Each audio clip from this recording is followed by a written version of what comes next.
So today I have here with me Mr. Sawal. Sawal is one of my students from our job coaching program, and he has done extremely well. He has followed our techniques, he has followed our advice, and within a very short period of time, he has landed his dream job. So first of all, Sawal, for those who do not know about you, can you just quickly describe yourself? Who are you? What have you studied? And where are you from? Hi, I'm Sawal Khatri. I'm a civil engineer. I completed my bachelor's in Nepal, and then I came here and studied master's in civil engineering from 𝗏 University. I graduated in 2020 and looking for jobs around here and there for my career, but I was having a hard time. Then I met Leo, and after joining his program for about 3 weeks, maybe fourth week, I got a job as a civil engineer.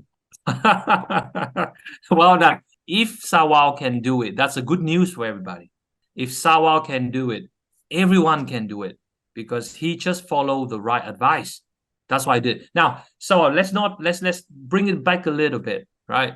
When you first came here, when did you start to realize that getting a good professional job is very difficult? When does that start to kick in? When I started applying jobs in LinkedIn and Seek, I was very desperate. Like, I applied more than 100 jobs, and all I could hear was like, sorry, too many applicants. Sorry, we can't hire you right now, but you can follow our career phase, apply the next job. And how does that make you feel, Sawal, when you keep getting rejected? Like, how does that make you feel? I felt like I studied this much. I spent my whole life to be an engineer, and now when I'm actually an engineer and nobody's hiring me, I'm like, well, what am I gonna do with my life?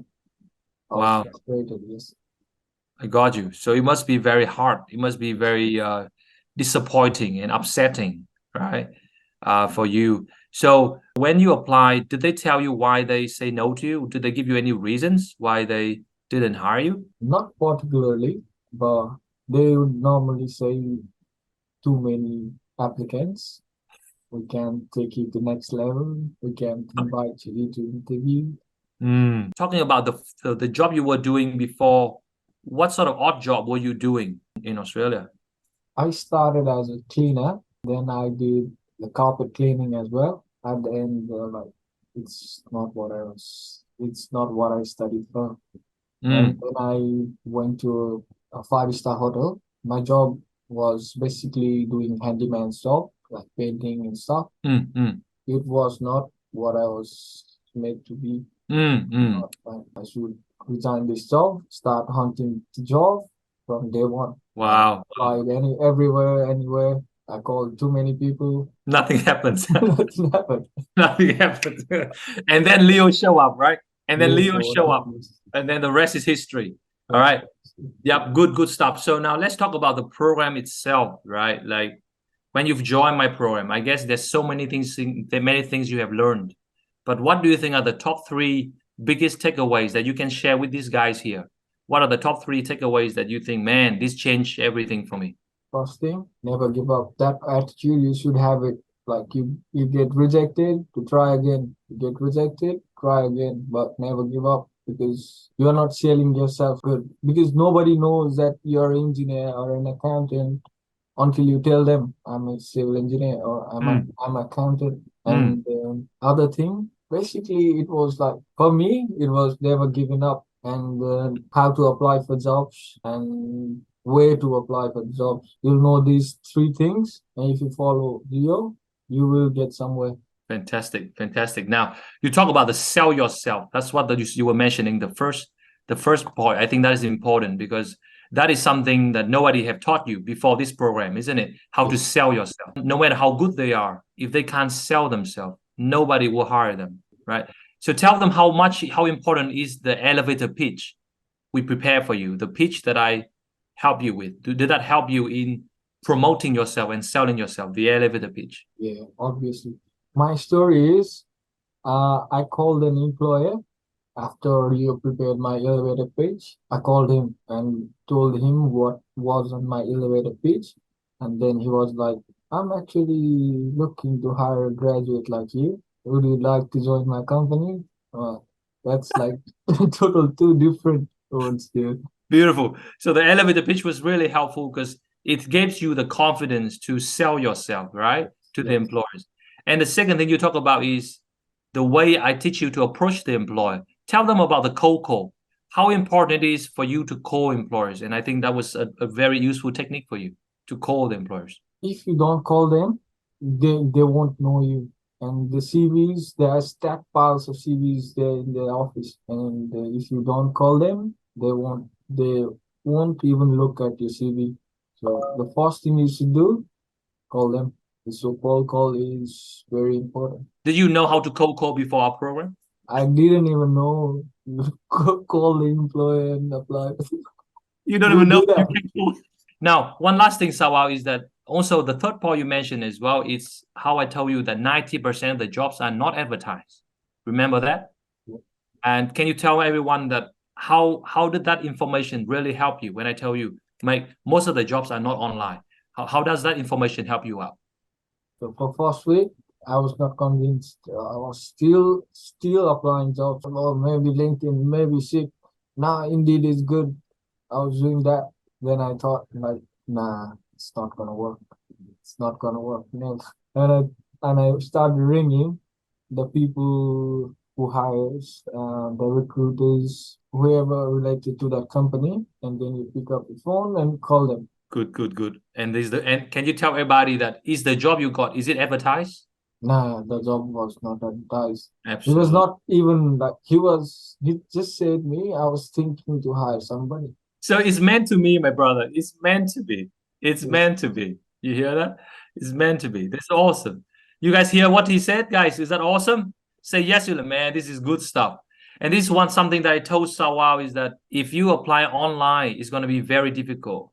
Can you elaborate on that, Sawal? Why do I say it is very hard if you apply online? Even for a single job, you have 250 to 300 applicants. Trust me, these guys are very good. You don't even stand a chance. Too many competitions. Applicants are PR holders.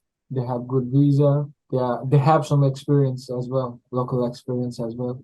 And look, I don't even stand amongst them. So how would I get a job? Fantastic. I got you. So when you apply online, there will be always someone with more experience. Everyone agree? There will be always someone with permanent resident, someone who is a citizen. So how can Sawal compete then? You guys tell me. Because the only thing he done in this country so far was odd jobs. So it's very unlikely for Sawal to win this competition. Only when I told him 90% are not advertised, that's when he was like, oh, wow. And this is what I told you about the power base. Remember, Sawal? I said, you have to go back to your power base. Tell everybody how important was that. You go back to your power base first when you look for a job. So power base is basically like your friends, the people you know in the career. So I used to work with a builder. I used to do cleaning for him, to be honest. And I thought I should call this guy. Maybe he can refer me to somebody. I was always hesitant, like, what should I say? If I call him, if he say, like, I'm too busy. What should I do then? But I followed Leo. I said what needs to be said. And he said, come. You want to join me? Join me. You want a job? I'll give you a job. Man, that's awesome, guys. Is that great, guys? Man, this is like a dream comes true. Yeah. It's like dreams come true. Probably last two questions, Sawa. So you said when he asked you to come to see him at his house, and we prepare you for the meeting, we prepare you for the interview. Was that helpful that we prep you up before you go and meet him? Yes, it was very helpful because he was mainly concerned about my visa, because you don't want to hire somebody who stays with him for 6 months and then leave. Leo prepared me well for that and said, this and that, I'm gonna stay here for long. And I was actually staying with him for long. I bought him some gift. He was like, how good was the gift? Tell everybody. I bought a champagne and he was like, do you go to interview with drinks all the time? Like, And I said, no, this is my first interview and I couldn't come empty-handed, so I bought you some gift. That's all I said. And it was like, take it back. You and your wife can drink it. And I'm like, nah, man, it's a gift. You drink it or keep it as a memory, but it's a gift. And he was like, yeah, he's committed. He's committed. I should do something for him. Wow, wow. And he was happy with the gift, right? He was very impressed that you took your gift with you, which is something that I teach in the program. Very good. So probably the last question, Sawal, which package do you go for? I think everybody was asking that. What package do you go for? I went with silver package. And do you think that was a good investment? Yes, it was very good investment. I didn't even think this as investment. It's something else. It really helped me. Like it made my dream come true. I just want to say that word. It made my dream come true. And money, you can earn. Spot on, man. Amanpreet say, but if we don't have referral, so he think that if we don't have referral, that means you guys cannot get job. Do you think what he said was true, Sawal? Nah, they need to know you. Referrals is important, yes, but referral is not only thing you need. You need to, as I said earlier, you need to sell yourself. You need to know how to sell yourself. Absolutely. And again, Amanpreet, this is a misunderstanding, not just Amanpreet misunderstanding. Everybody have this misunderstanding that what if I don't have referral? Then how can I get a job? That's completely wrong. Because think like this, if my program is based off referral, I wouldn't have nearly 300 success stories. You guys feel me? Because how many referral can I recommend my students? Think about that. So the reason why Sawal got the job is because he reactivated his power base, which is what I told him to do. And when he reached out to his ex-friends, his ex-colleagues, then that is when the opportunities start to come in for him. But if he didn't do that, obviously it would not turn out this way. So my last question, Sawal, is how did that make you feel now, my man? How does it make you feel now that you can call yourself a civil engineer? How does that make you feel? No words. No words. I'm so happy. Yeah, coming to Australia was always like, did I do it right? Did I make the right decision coming here? I have to do odd jobs, 3 more years of TR and my 3 years to do this odd job. I was always thinking 3 years is too long time.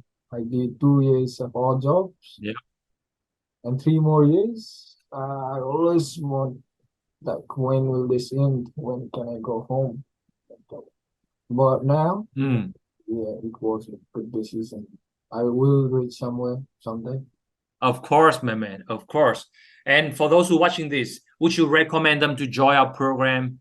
And if yes, why do you think they should invest in our program? Yeah, obviously. I know you are all here because you didn't get a job at your career. And it's not because you are not competent. It's not because you are weak or you have a visa condition, visa issues, blah, blah. It's just you didn't have a good mentor till now. You don't know where to go, how to apply, how to sell yourself. And you can learn that from joining video. It will help you. So, thank you. Thank you, my man. Thank you for joining me today, Sawal. Right. I hope you will not forget me and Erin and my team. Yeah, no. Never forget us. No, I won't, man. I won't. And we're very happy. We are very happy. Okay. Thanks for joining me, my man. Thanks for joining me. Appreciate you. Okay.